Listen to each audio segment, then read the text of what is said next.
based as well as fan based. This helps create a very robust ecosystem. And then, of course, you have investment from your public and private sectors fueling the growth of the esports industry. And of course, you have a very robust ecosystem, not just the teams, the leagues and the tournaments. Of course, finally, I think the dedication and skill of the players. This is the only thing that makes them exceptional. And I've seen some of the players overseas. Some people are seeing esports as a unique opportunity for China to export a form of entertainment as itself. Even seeing it as a soft power projection. That could perhaps one day rival the likes of NBA. What are China's strengths for developing esports going forward? I think it's massive gaming population. I think it's got, of course, we have the fan base there. It's got top-tier esports organizations. Our founding partner is Tencent. Tencent is huge in developing games. And, of course, your success in hosting many social events. And needless to say, our global esports games is active for China this year. This huge revenues in the Asia esports market are projected to exceed $1 billion in 2023, showing an annual growth rate of 8%. That is according to Statistica. As an emerging industry, esports are still male-dominated. Do you see this landscape as male domination changing anytime soon? Yeah, particularly in esports, because I don't think there's any disadvantage for female to compete in any of the games or any of the titles. Although we tend to segregate them because historically there's always this gender biasness, So games like esports, it's your dexterity, it's how you coordinate with your mind, your eyes, your hearing, So I don't see any disadvantage. I think there are some open events which we have in global esports competitions where male and female compete together. Chris, thank you for your perspective. Thank you very much. Thank you for having me. That was it for this edition of The Hub. For more live events and fun stories here at Hangzhou Asian Games, do stay tuned to our program, The Hub on CGTN. Also follow me on Instagram and follow my Weibo account, and also our official account through your favorite social media platforms. And bye for now.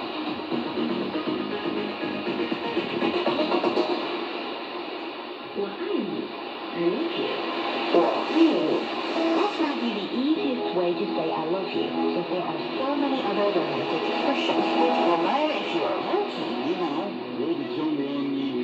You're a sophisticated learner. 我来北京5年了，我是本地人. There is definitely something that will interest you. You can take away Chinese, a word that starts with 你好.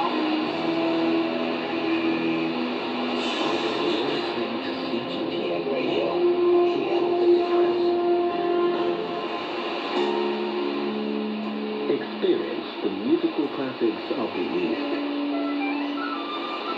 Mingle with the masters of China's music. 它的这种美召唤了女性。因为蒙古民族被称为蒙古人。Music tours. Witness the sound of antiquity and modernity.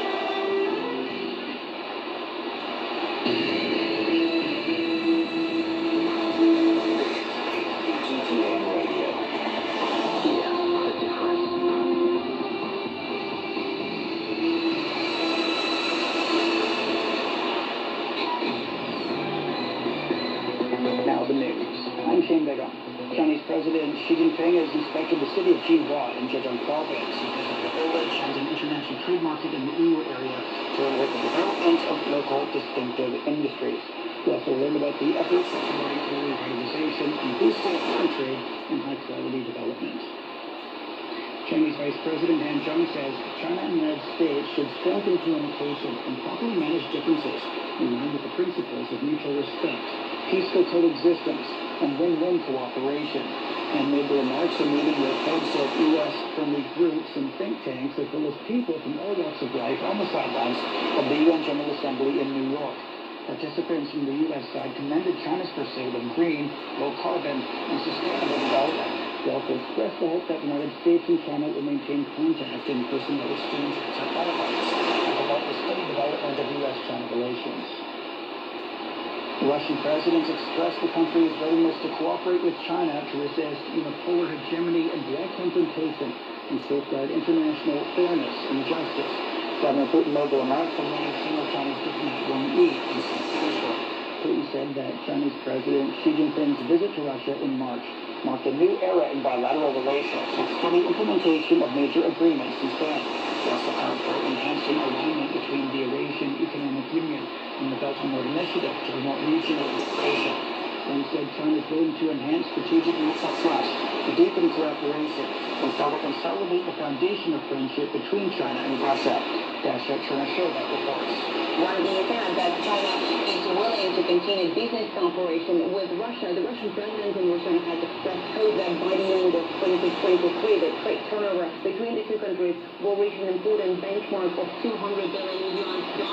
That was the benchmark set by the president of these two countries back in 2018. Now the expectation is that it will be finally reached. He also has said that the two countries do share the approaches when it comes to the establishment of the small bipolar world order. He said that was the world order that was based on the international law. So he said that these two countries do share many expertise, they do share a common view when it comes to the international affairs, and that was yet another opportunity to check the clock with Beijing, a very important partner for Moscow. India suspended visa services for Canadian citizens. Visa service provider DLS International made the announcement Thursday on its website, citing a notice from the Indian mission. This came amid a diplomatic tussle between the two countries where Ottawa accused New Delhi of involvement in the killing of the Sikh leader in Canada. Benji Heyer has more. It started back on Monday, actually, when Justin Trudeau, Canada's Prime Minister, said his country's intelligence services were pursuing credible allegations that India was involved in the murder of a Canadian Sikh leader back in June. India's denied this. It calls those allegations absurd, although New Delhi's National Investigation Agency did accuse the deceased Hardeep Singh Nijjar of being a terrorist. And announcing this, Mr. Trudeau insists he's not trying to provoke India, whilst India, on the other hand, is warning its citizens in Canada to be cautious amid this escalation of tensions. South Korea's National Assembly has passed a motion calling for the dismissal of Prime Minister Han Duck-soo.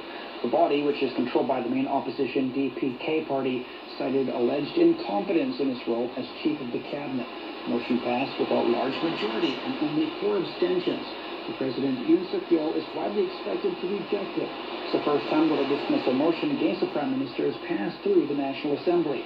The motion comes just hours after the prosecution sought an arrest warrant for DPK leader Lee Jae-myung. Local police in South Korea are investigating 17 American soldiers for possible drug crimes. South Korea's Yonhap News Agency said 2 women, a South Korean and a Filipina, have also been arrested for allegedly smuggling drugs from the United States through military mail. Yonhap said the 17 American soldiers have been referred to prosecutors and could face charges. Israeli Prime Minister Benjamin Netanyahu's voiced optimism that a historic deal to establish diplomatic ties between Israel and Saudi Arabia could be within reach. Netanyahu's comments came after he met U.S. President Joe Biden in New York on the sidelines of the 78th session of the United Nations General Assembly. And that's the news. I'm Shane Begum.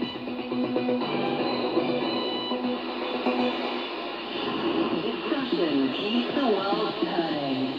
This is Roundtable. Hello everybody, welcome to Roundtable, coming to you from Beijing, and again, good as always to have you join us. Alzheimer's disease is a devastating condition that affects millions of individuals and their families worldwide. It is a progressive brain disorder that robs individuals of their memory, their ability to think and communicate, and their independence. September the 21st marks World Alzheimer's Day, a day dedicated to raising awareness about Alzheimer's disease and other dementia, as well as their impact on individuals, families, and communities around the world. This year's theme, Never Too Early, Never Too Late, aims to underscore the role of identifying risk factors and adopting proactive risk reduction measures to delay and potentially even prevent the onset of dementia. For this discussion, I'm joined by Xing Yu in the studio and Josh Cotterell on the line. So while dementia is a general term, Alzheimer's disease is a specific brain disease. So Xing Yu, let's go to you first. Give us the primer on what is Alzheimer's disease and what are the symptoms? Well, many people might know Alzheimer's disease as gradually losing one's memory.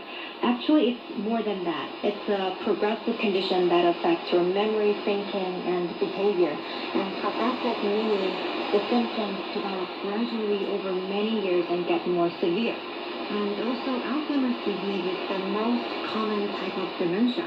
And dementia is a general term to describe the loss of cognitive functioning that interferes with daily life.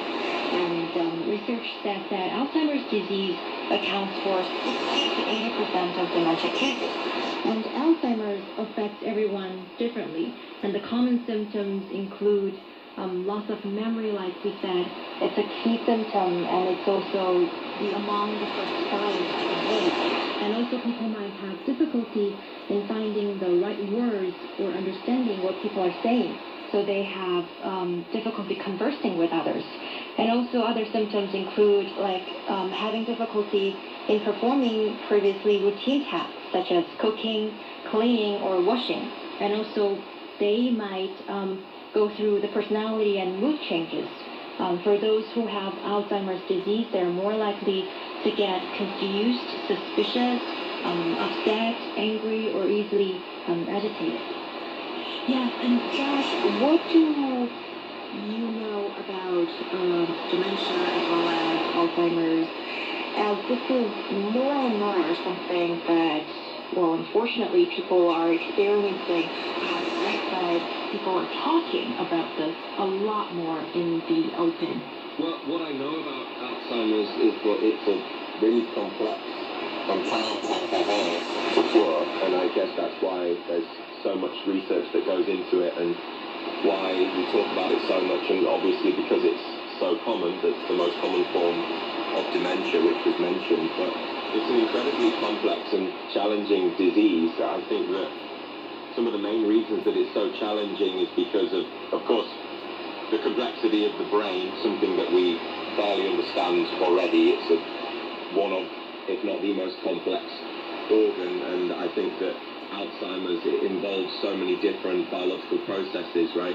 And also I think another thing is because most of the time, although there are some examples, which I think we may discuss today briefly, of younger persons having Alzheimer's, most of the time it's a late stage diagnosis and it occurs more in elderly people, and because it's often diagnosed in the later stages when significant damage has already occurred, by that time sometimes there's irreversible damage. So a lot of the cures actually come with premeditated preventative cures and spotting early signs, which is very difficult, especially as someone gets older, right? Because often I think we like to put a lot of things down to, oh, they're just old, right? They're just getting older, but some of the time that's not actually the case. It could actually be a disease level. So it's a highly complex issue.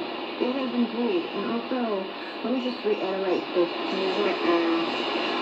Alzheimer's Day this time, which is never too early, never too late. And this reminds me, back in February on this show, we talked about a 19-year-old young man in Beijing was diagnosed as the world's youngest Alzheimer's patient. So, age is a factor, but it's not the only factor to look at here. And if you also zoom in on how this disorder has been perceived here in China, I find there to be an interesting change, because originally the translation of Alzheimer's disease was 老年痴呆. So that is literally translated as like elderly, almost like retardation of a disease. So, of course, with that translation comes stigma. And then gradually, the translation of the disease became Alzheimer's. So that's more of a phonetic translation of the English the English term of this disease. And I think in this change in translation might also reflect how as a society we perceive as, you know, all the connotations that come with language and how patients or those living with the diseases feel. So that's one caveat I would like to share with you. And Steve, what are the risk factors for developing Alzheimer's? And basically, my understanding is that it can happen to anyone at any age, really, as we've given you that example earlier on. And so is there anything we can do to prevent or at least reduce the risk of getting Alzheimer's? We actually talked about the greatest known risk factor for Alzheimer's disease is indeed increasing age. As we can see, the majority of people with Alzheimer's disease are actually those who are aged 65 and older. And some of those young people who have Alzheimer's are, I think, rare cases, but apart from the fact that we cannot stop aging, or we cannot change some of the genes that can influence the risk of you getting the Alzheimer's disease. There are some of the risk factors that are potentially modifiable. That means we can take actions to change some of our lifestyle, that we can prevent or delay some cases of dementia. And by browsing through these risks and how to reduce the risks, it basically translates to keeping a healthy lifestyle. Risk factors such as physical inactivity, smoking, excessive alcohol consumption, obesity, and diabetes, these can be managed through lifestyle changes. So, like this year's theme, it's neither too early nor too late to start living a healthier life. I think it's suggested that we exercise more and quit smoking, drink less, and balance our diet, etc. These are things we can do to reduce the risk. Yeah, I think it's a good idea to persuade people to live a healthy lifestyle, as always, but sometimes it kind of feels like, oh, you're just telling people to eat vegetables, and it's just not really enough to, first of all, calm people's worries, and second of all, I guess we're all still looking for a more targeted measure or solution, but maybe that doesn't really exist for this disease and all other diseases around us. So Josh, what do you think? I think that definitely all of these things, these advices, they're not absolute. I don't think they possibly can be, given that what we know about Alzheimer's right now, although it seems as though there have been some breakthroughs, especially in the last few years, we still don't know exactly what the causes are, and we certainly do not have a cure for it. So I think that we've got to be quite careful when we talk about all of these causes and these things that may help us prevent Alzheimer's. I'm sure that a lot of these factors that we talk about, a lot of these things that we're able to modify and help us, actually help most things in our life, right? Help our health in general, physical activity or the lack of physical activity, to be very unhealthy for many reasons. And that's not a bad thing. I'm not saying that we shouldn't encourage people to stay active. I'm not saying we shouldn't encourage people to not smoke, not consume alcohol, or not be in a city with air pollution, right? So for me, all of these things show that I'm sure that they probably do make the risks of Alzheimer's much higher, but still, it seems as though we've still got a long way to go when it comes to really understanding this particular disease. Yeah, and also what I found interesting is that engaging in social activities and being socially active may also help to build our brain's ability to cope with disease and relieve stress and improve your emotional well-being. So depression is associated with dementia incidence, and it's very common among those with Alzheimer's, especially during the early and middle stages. And experts estimate that up to 40% of people with Alzheimer's disease suffer from significant depression. So it can either be that depression is one of the risk factors that can lead to Alzheimer's disease. And also, people with Alzheimer's, they are more likely to develop severe depression because they observe themselves of losing this cognitive function, and also persistently feeling isolated or lonely can increase the risk of cognitive decline. So I think being socially active is also one of the ways to help make some health of your brain in some way. Yeah. So, well, there has been so much research going into the subject in the last decade or so. And yes, although the cause of Alzheimer's disease isn't completely understood, the two major players are often fighting in this progression are plagued in tangles. So I guess we can get a little bit more into this in the later part of the discussion.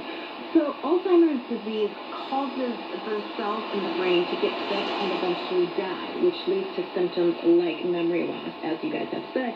To treat Alzheimer's disease, we need to find effective drugs that are able to slow down or stop it. And these drugs are often called disease-modifying treatments, and they're not necessarily available in the field of Alzheimer's for the public just yet. But what are the latest breakthroughs in Alzheimer's research and treatment?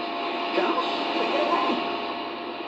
Well, there's one study that I can tell you about, and this is a study led by Stephen Dukoski, who is a professor of neurology and neuroscience at the University of Florida.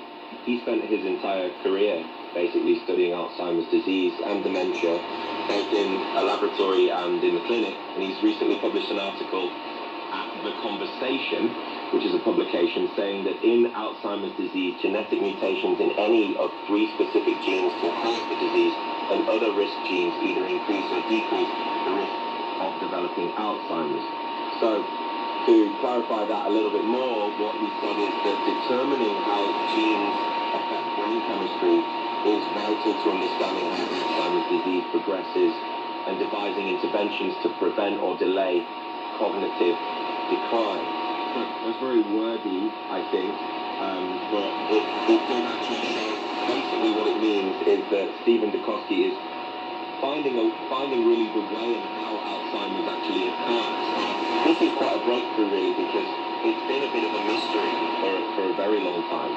So he's saying that what we need to do is determine how genes affect brain chemistry, and if we can determine that, that might show us lead us to finding more effective solutions. But we've had ideas about how to help Alzheimer's for a while. Actually, back in the 1990s, there were some breakthroughs as well. Researchers identified 3 different genes causing familial Alzheimer's disease, and all 3 were involved with beta amyloid, which is what it's called. The first was amyloid precursor protein gene. This is a gene that directs cells to produce the amyloid precursor protein, which breaks down into smaller fragments, and it also includes the beta amyloid that forms amyloid plaques in the brain. You may have heard this before, sort of like brain plaque is how I envision it, probably wrongly, but I think maybe it works in a similar kind of way. The second gene was termed presenilin-1, I hope I'm pronouncing that correctly, or PSEN1, which is a protein needed to cut the precursor protein into beta amyloid. And the third gene is presenilin-2, or PSEN2, which is closely related to PSEN1, but found in a smaller number of families with familial Alzheimer's disease. So, a lot of words there, for me as well. But yeah, despite over the last couple of decades, there's been a lot of doubts and therapy phase, I think. The past several years have definitely seen a lot of positive results from different treatments. Yeah, and what I have found is that Dr. Richard Oakley, he is an associate director of research at Alzheimer's Society, which is a UK-based care and research charity. He has found that the Alzheimer's drug called donanemab a turning point. So donanemab is the third among the 3 different treatments that can remove the amyloid plaques that Josh just mentioned, and they can slow the loss of cognitive function to some extent. And especially the donanemab, new results released in July this year about the Alzheimer's disease drug donanemab supported earlier trial results that suggested the new drug may slow down the progression of the disease. It shows slowed how fast memory and thinking get worse by more than 20%. So I think this is also an important breakthrough. Richard Oakley said that quote-unquote treatments like donanemab are the first step towards the future where Alzheimer's disease could be considered a long-term condition alongside diabetes or asthma. So it's not curable, but it can we can definitely make efforts to slow down the process of the decline of your cognitive function. Yes, and despite over 20 years of doubts and therapy failures, the past several years have seen positive results from 3 different treatments.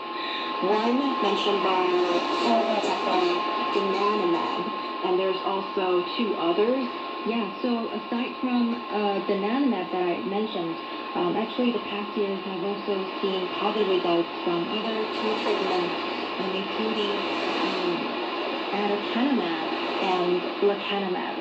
Sounds very hard to comprehend, but these are antibodies that can really slow the loss of cognitive function. Yes, and also last year in 2022, October, the U.S. FDA has actually approved one drug, a controversial drug to combat Alzheimer's. The pharmaceutical company, I believe, is called Biogen. But the Medicare program did not approve of this controversial drug because apparently there's not enough studies on side effects as well as enough of a data pool to make the Medicare program feel it's safe for everyone in the U.S. those who joined the program. So it's also kind of promising to see, at least now there are many studies and clinical trials going on around the world, and it makes us feel maybe we're just that much closer to finding a solution, when apparently 55 million people are living with Alzheimer's around the world. And these days, especially in the last few years, we've seen plenty of documentaries, movies, even TV shows featuring Alzheimer's. From Anthony Hopkins' film The Father to the latest Chinese drama film which came out in 2022, recent years have witnessed a surge in the portrayal of Alzheimer's disease on the big screen. And these films have shown different aspects of the condition, especially those living with the condition and those caring for the folks who are suffering from the disease. So has film helped a great deal to contribute to our understanding of dementia, and how important is it to raise awareness of Alzheimer's disease and dementia?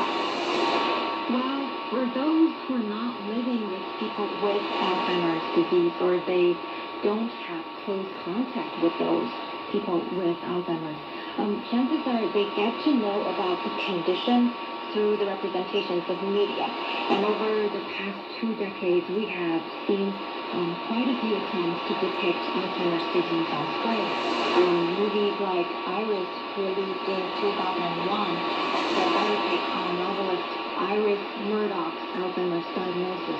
And we also have The Notebook, released in 2004, mentioned the condition of Alzheimer's disease as the protagonist. And also Still Alice in 2014, and 2 movies you just mentioned, The Father and The Song of Spring. I think there are arguments out there. People believe that films cannot accurately depict the real life of Alzheimer's patients. They reinforce stereotypes such as There has been a tendency in the past for films to mainly portray women with dementia and to focus on the memory loss element of dementia. So these can be the stereotypes. But especially movies in the most recent years, they really should like what it's like to live with the illness and how difficult it is to care for someone with it. Like the movie The Father and Song of Spring, I've watched both. So I think through these movies, we can really see that it's a great challenge for the closest people, family members of the patients. Yeah, definitely. I think that reducing stigmatization through understanding is one of the most important things for any issue that people are trying to get more funding for, whether it be something to do with the disease or whether it be about the environment or anything at all. And I think that film with stories that touch people in and keep people's attention are a brilliant way to do so. Yeah, according to China's National Health Commission, approximately 10 million Chinese people aged 60 and above currently live with Alzheimer's disease, a number predicted to exceed 40 million by 2050. It's a sobering reminder that with the aging of the population, the costs associated with Alzheimer's and dementia, both emotional and economic, will climb higher. Thank you, Su and Josh Totterell, for joining the discussion. Coming up during the second half of the show, we present a CGTN radio documentary dedicated to this World Alzheimer's Day called Aging in China, Living with Alzheimer's. Stay tuned. How are you? What's on your mind? Let's have a heart-to-heart on Roundtable. Ask us anything. We'll help you answer it. Send a voice memo to EZFM Roundtable at taxpayers.com. Or find a question on Roundtable and talk to us on the live show. Just ask. We can't wait for heart-to-heart with you.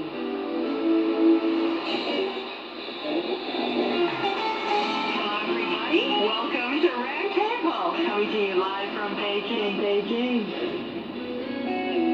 Roundtable. Connecting China and the world. We bring you fun and timely discussions about what's affecting our lives everywhere, every day. Tune in to Roundtable, Where the East meets the West, and understanding is the goal. Looking for passion? How about family defense? Coincidence in China from different perspectives? Then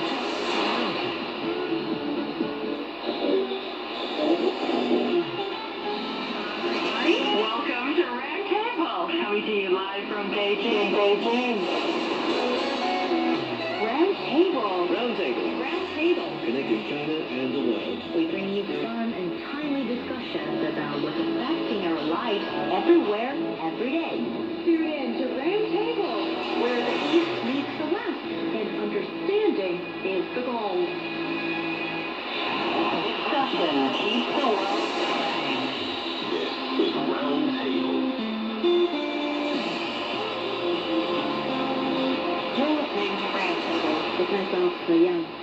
Earlier this year, CGT radio reporters embarked on a journalistic exploration of life within a nursing home in southwest China, shedding light on the experiences of individuals grappling with Alzheimer's and the hurdles faced in the country's battle against this relentless affliction. Here we present a CGT radio production, Aging in China, Living with Alzheimer's. I don't remember. I used to. That sounds stupid. What's your name? 303. I don't know.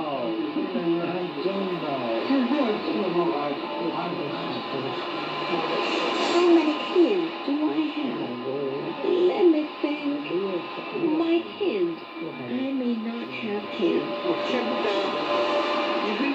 My money is missing. Every penny is stolen. I'm serious. I'm afraid they're putting poison in my food. These are a group of elderly people we also in a private camp in the rural territory of southwest China. Given their age, people respectfully call them Ye Ye and Nai Nai or grandmas and grandpas. Together with their families and caregivers, they struggle to manage a way to cope with the disease and combat the deterioration of their condition.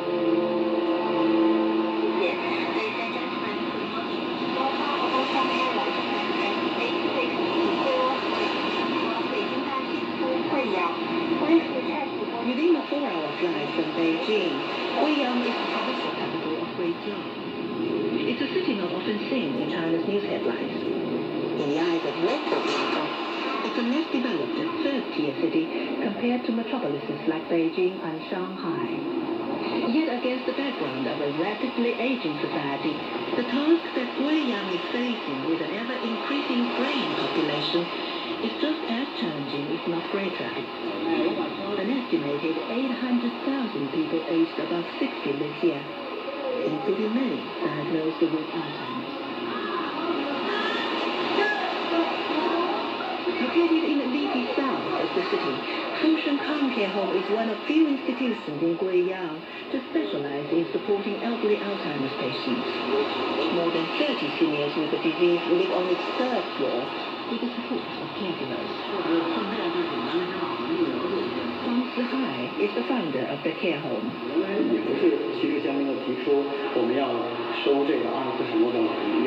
care home was not designed to focus on elderly Alzheimer's patients. But over time, we've found that these people are commonly misunderstood. Their family members' overwhelming feelings of loss and pain is beyond many people's understanding. We realize that this elderly group deserve our utmost concern. 26-year-old Lei is witness of the care home. She feels the pain each family suffers.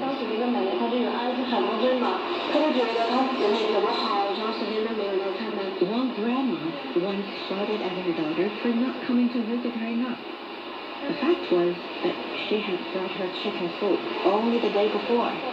But the grandma had totally forgotten that. Her daughter broke down in my arms and asked me whether she was truly a bad daughter. I only visited her yesterday. She cried in pain.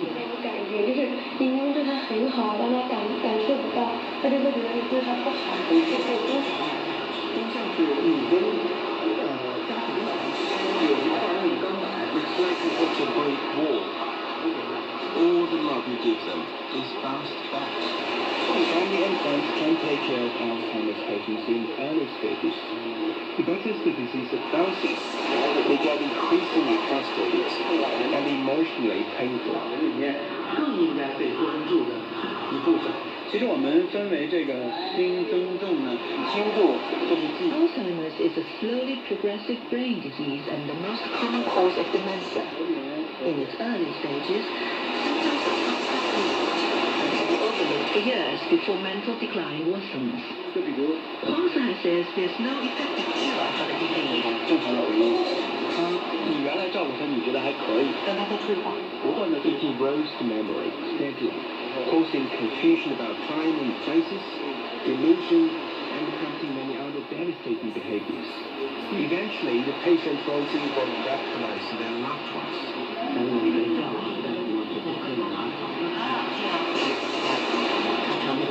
79-year-old Xin Ping-an is one of the Alzheimer's patients at the care home. She worked at a local factory until she retired. She now has a delusion that she's still working at that factory.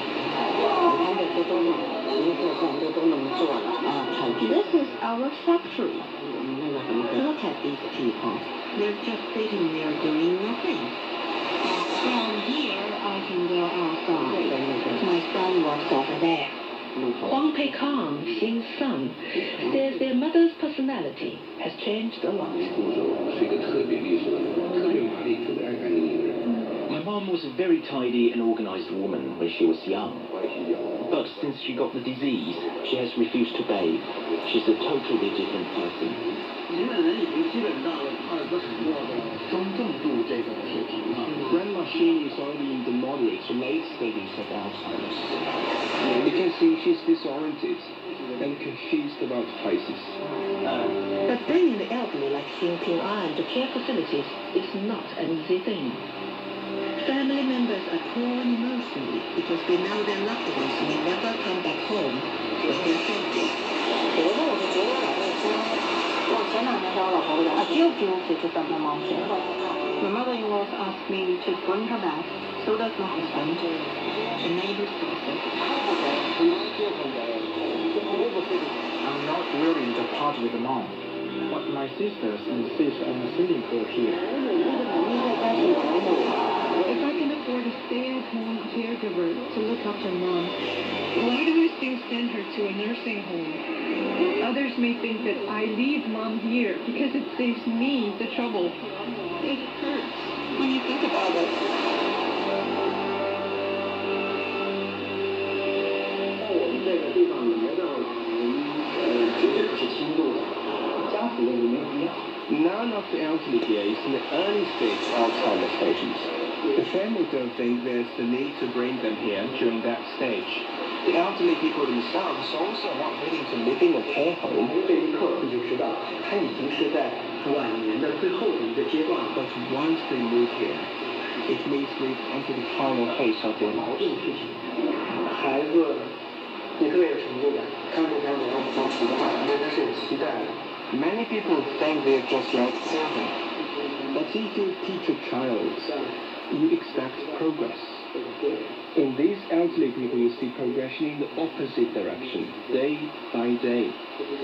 It's sad and frustrating to see the decline in them. 我记得把读的变成一个 food slowly gone far. 慢点，再把它吃了才行的。Let's go, Grandma. Let's go. Let me help with putting on your clothes. Would you like a candy? Let's go. Oh, Grandma, please don't hit me.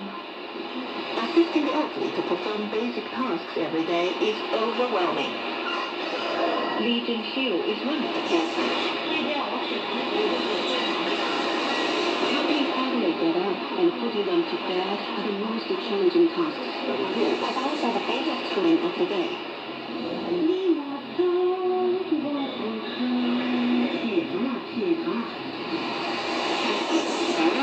Get up, sweetie. Yeah. Good morning. Let's get dressed. 那我早上起来脾气不太好。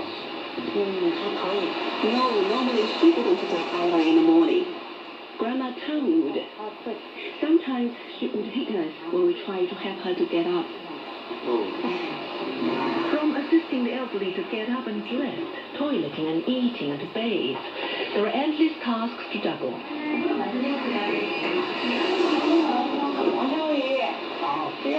In the role of caregivers and nurses, the ordinary daily routine also includes helping the seniors with their medication and taking their blood pressure and monitoring their blood sugar levels.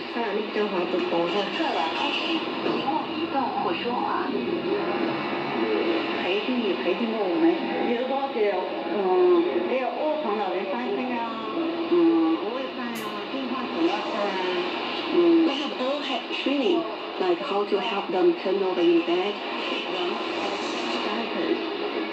Every 2 hours, we would let them drink water and help them go to the washroom. 外婆，你睡觉没？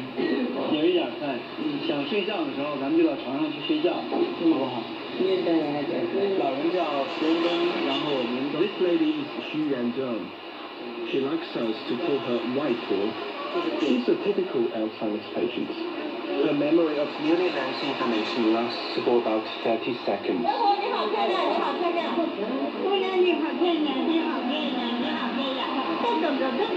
90-year-old Waipo, meaning maternal grandmother in Chinese, was one of the first Alzheimer's patients at the care home.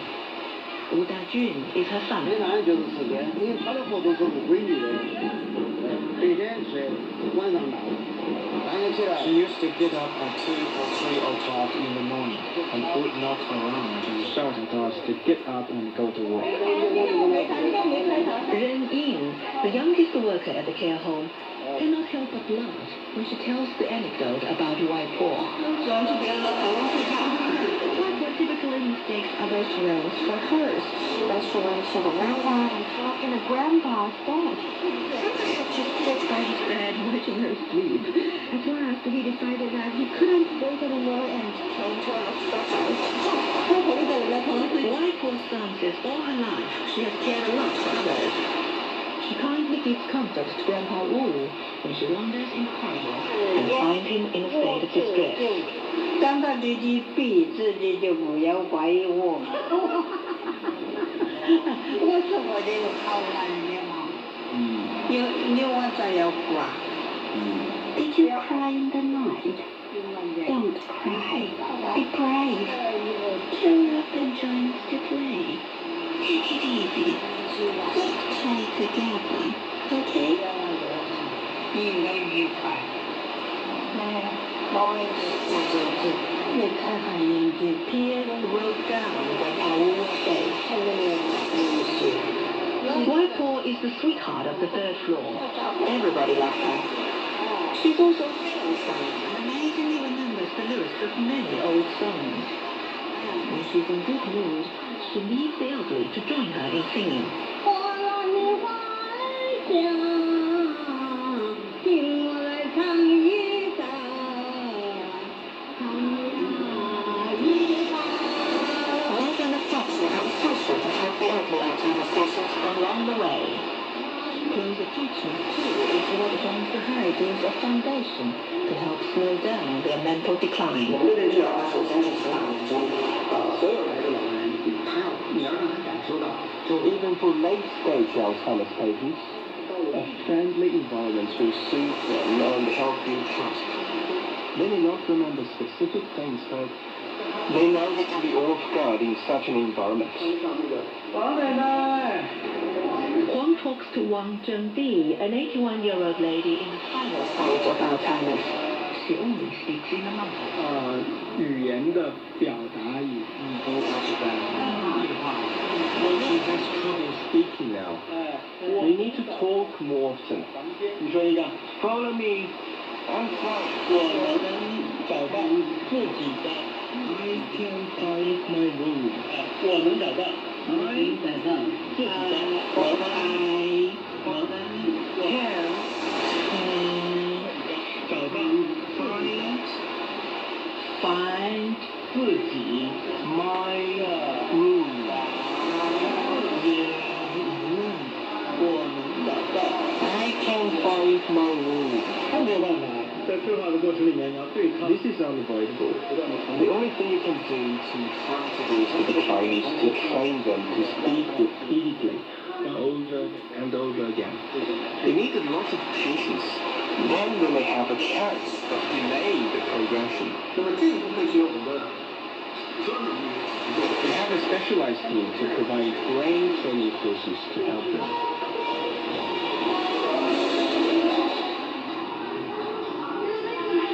In this game, the elderly need to accomplish tasks in 3 steps. Take their hands, knock on the table, and turn over the cups in front of them. It's an easy game, but for the Alzheimer's patients, memorizing the moves and their particular order is a mountain to climb. 我们这个游戏叫钓鱼，你就卷，使劲卷，卷。 It's these simple activities that help them reduce the speed of brain function decline. 你讲吧，谁讲？ This particular playing has made a big difference, like in the case of Grandma Tongbu Lan. 这是我弟，In the late stages of Alzheimer's, the confused 90-year-old Tongbu Lan enthusiastically offers her matchmaking service to visitors she comes across at the care home. 我就给你打个，But when she first came here 3 years ago, she was on the point of death. 因为我刚来的时候嘛，他是大概躺在床上的，而且是那个时候正流血。 She was too fat and almost unconscious when she arrived. She had developed both urinary and bowel incontinence. Now she can walk and talk, and eat by herself. She has the strength to hit us. Once when I try to help her go to bed, and she kicks me out. We laughed to tears. We are so happy for her.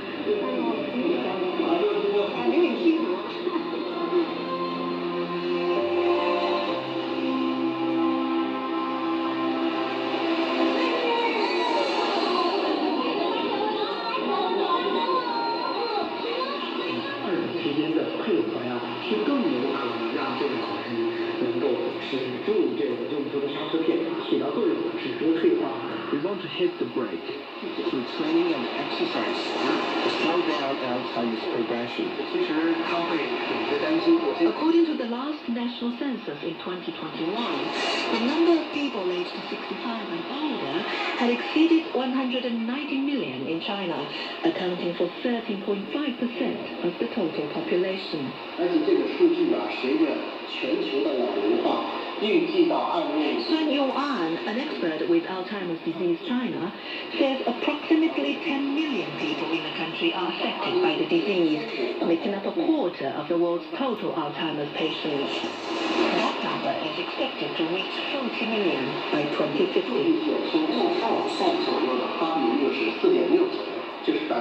On average, 4.6% people aged 65 and older in China have Alzheimer's disease. As the percentage increases with age, 1/3 of the people older than 85 and half of those older than 90 have it. Alzheimer's disease is the 5th biggest cause of death in China. 这是上必缺孩子，但不一定是在你头上，也不一定是。Wang Sihai says anyone can get Alzheimer's. 他是阿尔兹海默，他就不可逆了。Once you get it, it's irreversible. The disease progresses slowly over many years until the damage to brain function leads to death. 真的要看这一个人少做的，每个章里面有40%的可控的概率。Nevertheless, the disease is 40% controllable. If people are better informed and educated about it and work hard to find sensible solutions to fight to delay ourselves on the progression, the quality of many patients' lives would be improved. It also helps ease the pain and burden on their struggling families.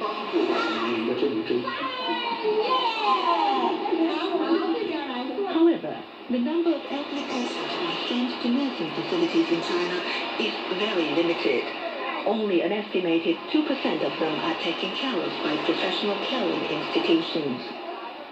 Huang Peikang, Grandma Xin Ping'an's son, believes the majority of the elderly with Alzheimer's in Guiyang stay at home. A family's financial situation is an important factor.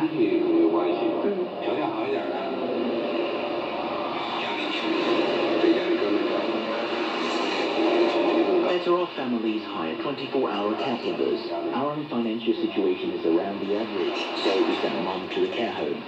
Poorer families have no other way out but to lock their old dogs at home. Their symptoms deteriorate very quickly in these cases. Clear awareness of the disease is another reason why many elderly patients stay at home and fail to seek professional help. The term Alzheimer's is unknown to many people in China, and many of those who have heard about it cannot even work out the strange, transliterated foreign name in full. Sun Yuan from Alzheimer's disease China points out that misconceptions about Alzheimer's disease is very common. Many people believe it's in the best interest of the patients to be protected and kept at home, not allowing them to do anything, including going out.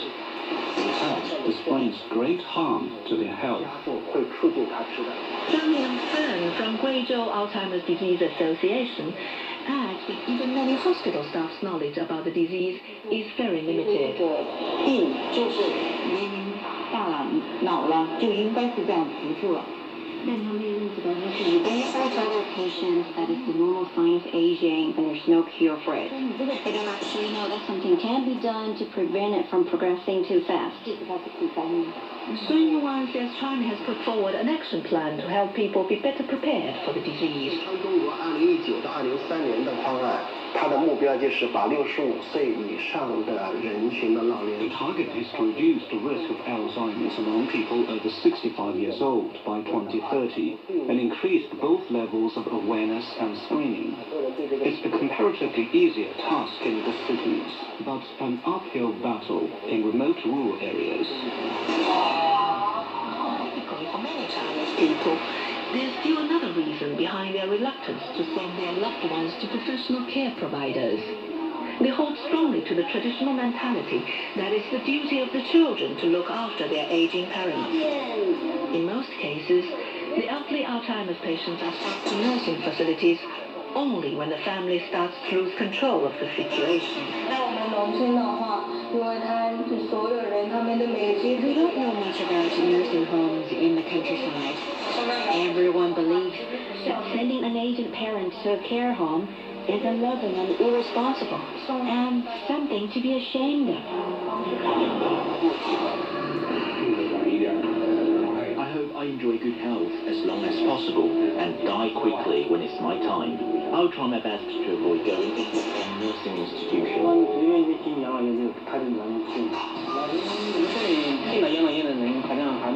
No, nobody goes to care homes. Elderly villagers are still being looked after by their children. 你说他那里，首先观念上，我觉得是会是一个劣势。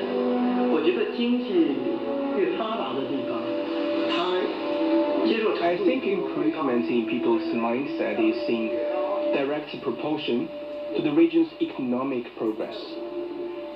In this regard, people locally say Guiyang lags 5 years behind metropolises like Beijing and Shanghai, while rural areas in the province lag 5 years behind Guiyang.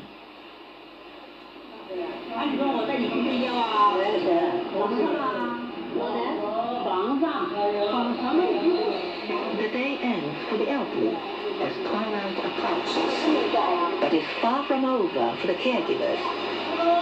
Putting all the elderly to bed takes hours. Some of them simply stay up and wander up and down the corridor the whole night.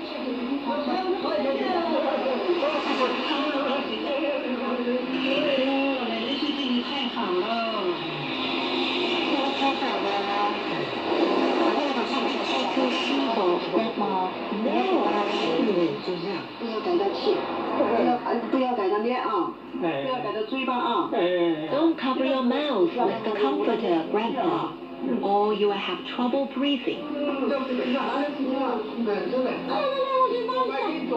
My shoulder hurts. It's cranky.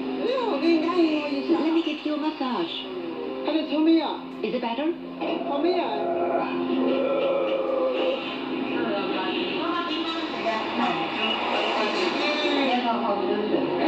Switch off the light. Good night, Waipo. See you tomorrow. 先生没什么功力 head of the nursing department at the care home, had worked in a hospital ICU for 10 years before she came to work at the care home. It's my responsibility to discuss with family members when the elderly person approaches the end of their life. But they prefer to send their loved ones to a hospital ICU. 去医院呢是会有很大的这种顾虑，很多家其实现在很多老人进来的时候，他已经给家属已经谈。Some families agree when they send their loved ones here that they stay with them at the care home when they're dying.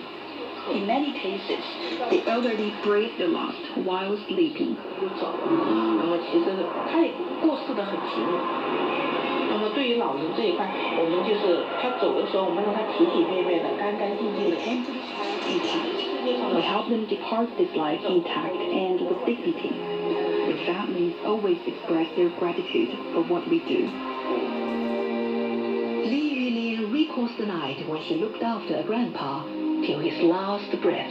因为他是从这头来到富士这个岛上就是我接手的。I have been taking care of him since he came here. On my night shift that night, I noticed that he was a bit uneasy. So I went to check on him every 10 minutes. Then his time came. I held his hand and kept telling him, "Hold on, Grandpa, hold on. Your daughter is on the way. Please wait." His daughter arrived.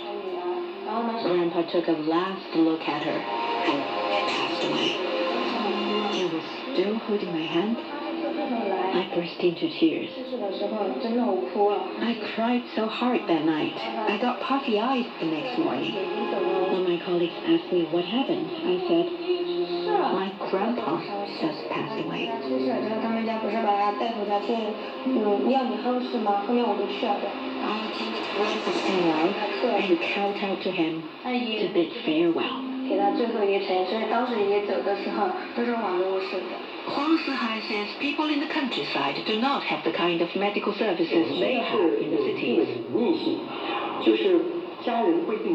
Any sign of Alzheimer's can easily be missed. Villagers wouldn't take their folks to see a doctor even if they did show any initial symptoms. Moreover, a lot of people have never heard about Alzheimer's. It's very likely that those affected by the disease and their families do not even have a clue that their loved ones suffered from Alzheimer's during the painful, long goodbye. That's Aging in China, Living with Alzheimer's, a CGTN radio documentary dedicated to the 30th World Alzheimer's Day. Our special thanks go to the seniors and their families who generously shared their stories, as well as Huang Sihai and his team for their invaluable support. And that brings us to the end of today's roundtable. We'll see you next time.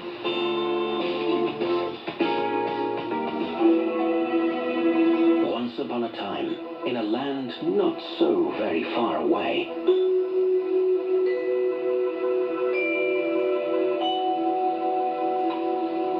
stories were told of the brave and the bold. The whole court fell silent to hear what the great warrior Mulan might ask for. Of mighty deities and powerful immortals. Immediately, the shimmering skin started to glow before his eyes. Of fated light and love sanctified. In dawn's golden light, Mulan said, "Marry me." Of great journeys across fantastical landscapes. So the cat and the mouse climbed on the dog's back, and the dog ran across the broad road. In the company of friends and enemies and unimagined beasts. "Good to see you." Ordinary folk with tantalizing stories to tell. Heroes and heroines all. Incredible! How did you do that? Tales of sad sacrifice and victories snatched from the jaws of defeat. Stories of the wise, the accomplished, and the quick of mind. 5,000 years of amazing Chinese folk tales. You'll find Chinese Folk Tales Season 3, wherever you discover your favorite podcasts.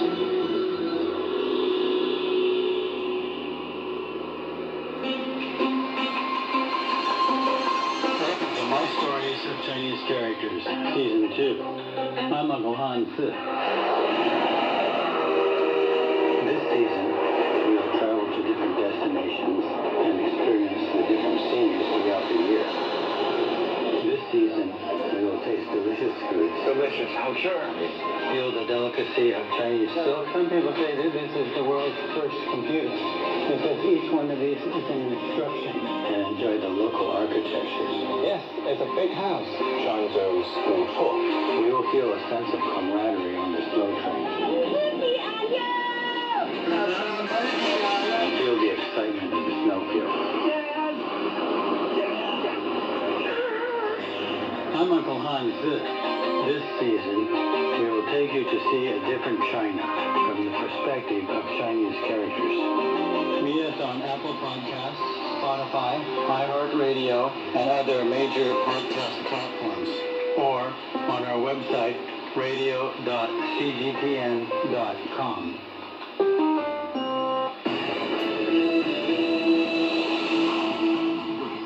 CGTN Radio. Here